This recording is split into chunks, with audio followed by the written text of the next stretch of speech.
Hey guys, and welcome to Gwent. My name is Jaggerous, and have you ever wondered just how many times you can in fact burn your opponent's cards?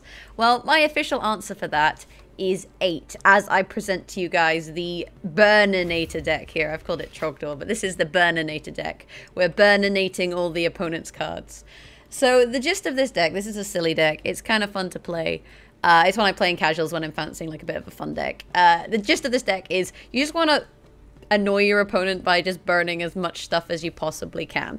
So the way we do that is there's a few ways. So first and foremost, we have Scorch, destroy the strongest non-gold unit on the battlefield. And with this, you'll notice that a lot of my units are quite low value units because obviously you don't want to scorch your own units, you want to scorch their units. So we don't need any points. So we've got Scorch, which destroys the strongest non-gold unit on the battlefield. Then, if you've played Scorch and your opponent hasn't played any other special cards, and neither of you, you can actually play Nature's Gift, which spawns a base copy of the last non-gold special card played. So you can use Nature's Gift to play a second Scorch. So that's our second burn. Then we have a Glace. Resurrect a non-gold special card from your graveyard. So after you've played Scorch, you can then use a Glace to resurrect the Scorch and Scorch again. So there's Scorch number 3. Then we have Villain Trentonmirth. After 3 turns, destroy the strongest non-gold units twice in a row. This can destroy your own units, but usually, you know, because we have so low value units, this is going to be burning your opponent. So that's another 2 Scorches, so that makes 5. We have our good friend Igni. Destroy the strongest non-gold unit on the opposite row if that row totals 20 or more strength. So that is our 6th Scorch. Then we have Shiru Ambush. When the next non-gold special card is played, so either by you or by your opponent, like you can trigger this card yourself, cancel its effects, then destroy the strongest opposing non-gold unit. So there's Scorch number 7. And last but not least, we have our leader ability, Ithne. Ithne returns a non-relentless unit, so it could be a gold unit, on your side to your hand and immediately play it again. So you can use Ithne to replay a Glace, Villain Trentonmirth, Igni, or Shiru. So actually it's 9 if you replayed Villain Trentonmirth, but we're going to count this as 1, so that's our 8th Scorch. So you can see this deck is basically just designed to piss off your opponent.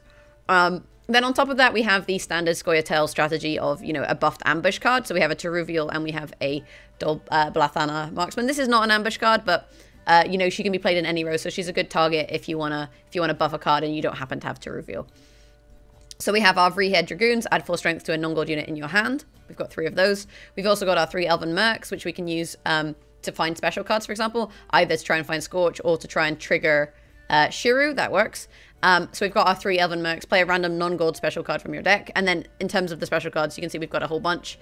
We've got an Alzur's Thunder, 3 First Lights, which are good for, you know, deck thinning, 1 Dimeritium Shackles, 1 Lacerate, and a Decoy. So these are the kind of special cards you're going to be finding out there. Then we have our 2 Dull Blather Archers, remove 3 strength from an opposing non-gold unit. So these are like low strength value because they're only 5, but they also deal 3 damage. So they're good because they're not going to be targeted by the Scorch because they're quite low points, but they're actually worth 8. We've got Roach in here to be played when we play some of our Scorches. And we also have Yaven. Gain weather immunity, remove 1 strength from all other non-gold units on our row, draw a card. So that is the gist of the Burninator deck. It's pretty silly, but all we really want to do is just like set the world on fire and watch it burn. So let's do that. And don't forget, if you do like this deck, to hit that thumbs up button. I respect nothing human. Okay, so we're up against Aridan, which probably means weather. In terms of the mulligan here, we want to find Scorch. So we've got Scorch, which is really nice. We want to have a card that we can buff with our Elven Merc. So that's not with our Elven Merc, sorry, with our Dragoon. So that's nice. And we want to get rid of Roaches or Dull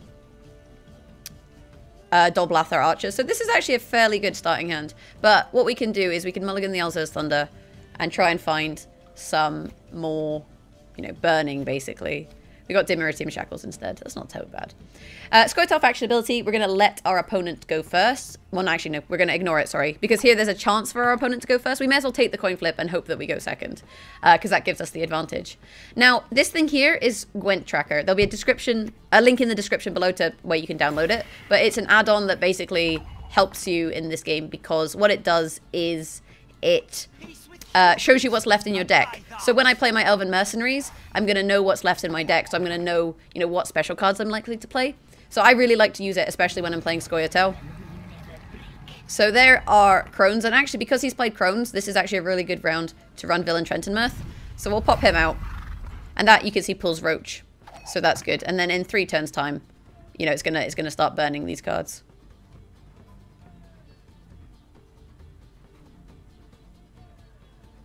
And it's kind of put him in an awkward spot because unless he has Dimir Shackles, this is still going to trigger. But we can always, like, unlock it if they do lock it. So that's nice.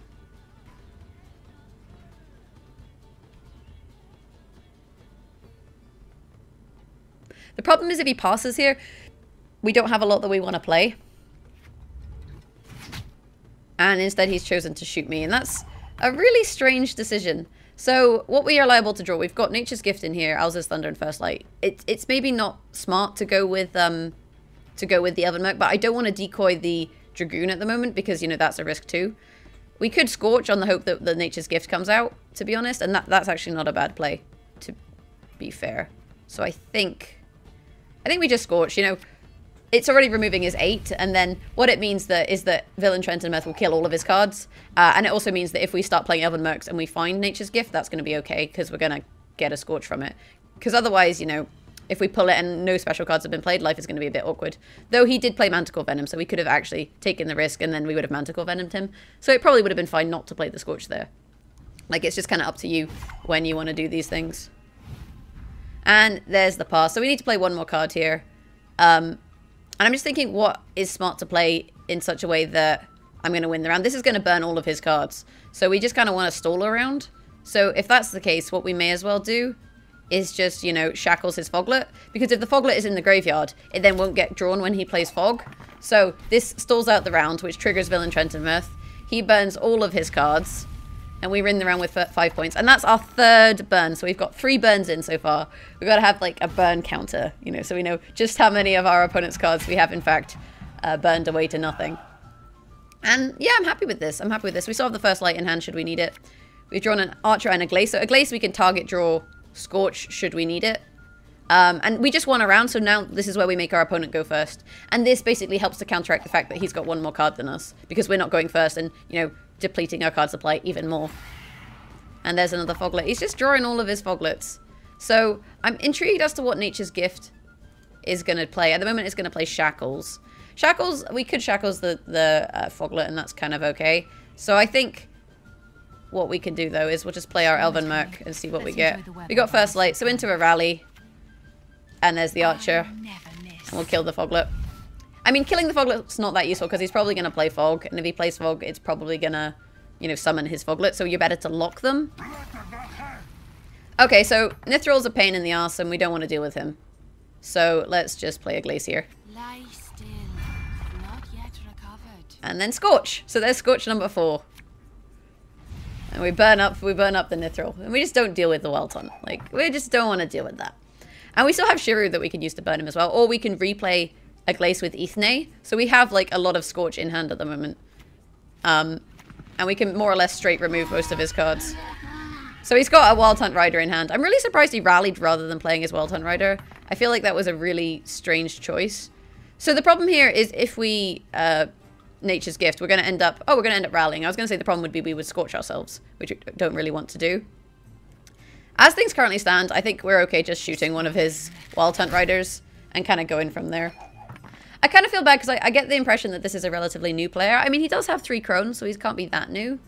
But, you know, he's running Aridan and he's only got 1000 MMR, so I do feel a little bit guilty. But this is a kind of a silly deck, so, you know, I don't feel that guilty. And there's the Fog. And out come the Foglets. And that has removed a lot of our points. We could just Clear Skies it, to be honest. So I think let's do that. Because if we get Nature's Gift, it's going to play Fog. We don't really want Fog, so let's just do this. Removes his Fog. Removes his Foglets. And we didn't even get to Burninate him that much. I feel kind of guilty. But he's level 20, so, you know, he has no excuse. Like, this guy's played a decent amount of the game. Anyway, let's jump into another game and continue our quest for Burnination. Patience is not a virtue I am known to have. I respect nothing human. Okay, so we're going against Amir this time and Nilfgaard. And this guy's a rank 12, so maybe a little bit better than our previous opponent. So, again, in terms of the mulligan, we want to try and find that Scorch. We want to have the options of scorching. So we're going to mulligan a First Light. We don't want to draw an extra one of those. There's a Glace, which is nice.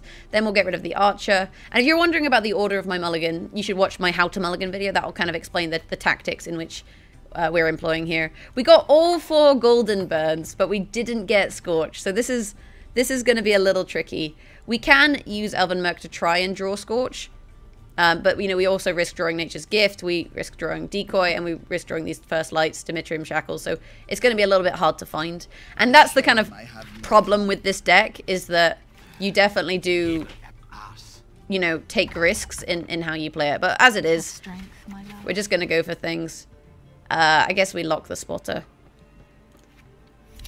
And try and find our Scorch, because honestly, the sooner we can find the Scorch, the better, because then it makes our life a little bit easier. Saying that, you know, we can always, you know,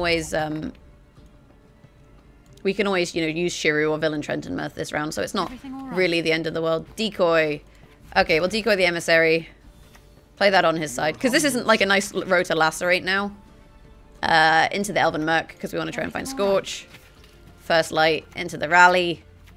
We have, at the very least, Thindar deck. I don't know why I put that in this row. I just basically stack this row up. You shouldn't really stack a row, because then it makes you susceptible to things like weather. But it is what it is. And we have a Mangonel. So, I'm actually tempted to just give him this round. The reason I'm tempted to give him this round is because we don't have much Scorch.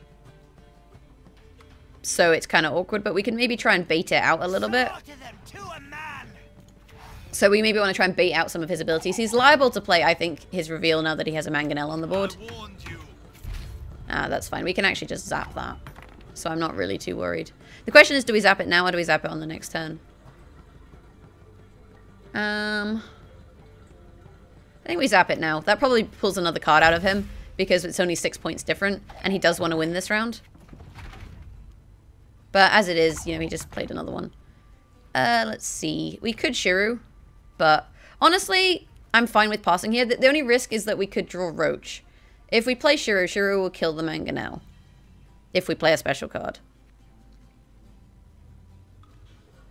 Or if he plays a special card. I'm going to play this and make him think it's to reveal. But then if I play this here and he thinks it's to reveal, he'll probably pass.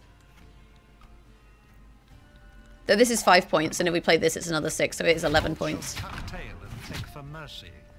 And he can see I've got lots of burning cards. Let's trigger Shiru. I need Roach to be drawn, really. The problem is, obviously, I'm going to have to lacerate to do it, so I'm losing out on 6 points to, you know, gain 6 points. But we get Roach from it, and we remove his Mangonel, so I think this swings us into the lead.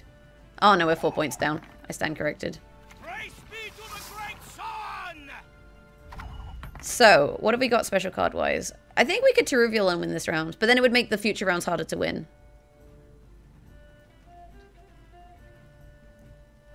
I think we do it.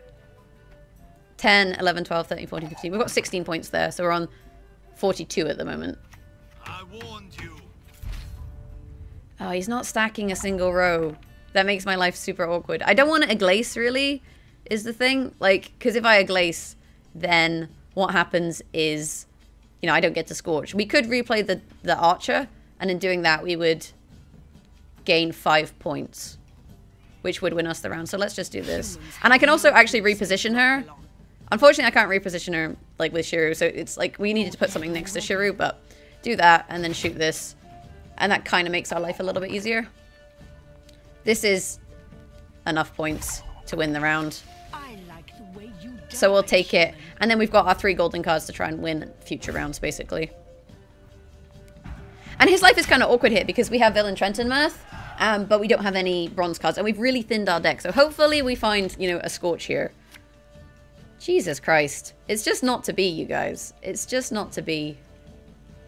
So we want to make him go first. And you know what I might even do here is just pass this round. Basically just let it happen and just be done with it. This way we have card advantage going into the final round. And then we have a chance of finding our Scorch. Notice! All roads lead to Nilfgaard. Yeah, I'm happy with just letting him have this round. I think we need to try and find the Scorch. And you can see this deck, if you don't draw the Scorch or you don't draw well, it's a much harder deck to play. And that's why it's, you know, it's not really a competitive deck, because it's too draw reliant, I think, to be competitive. But it is what it is.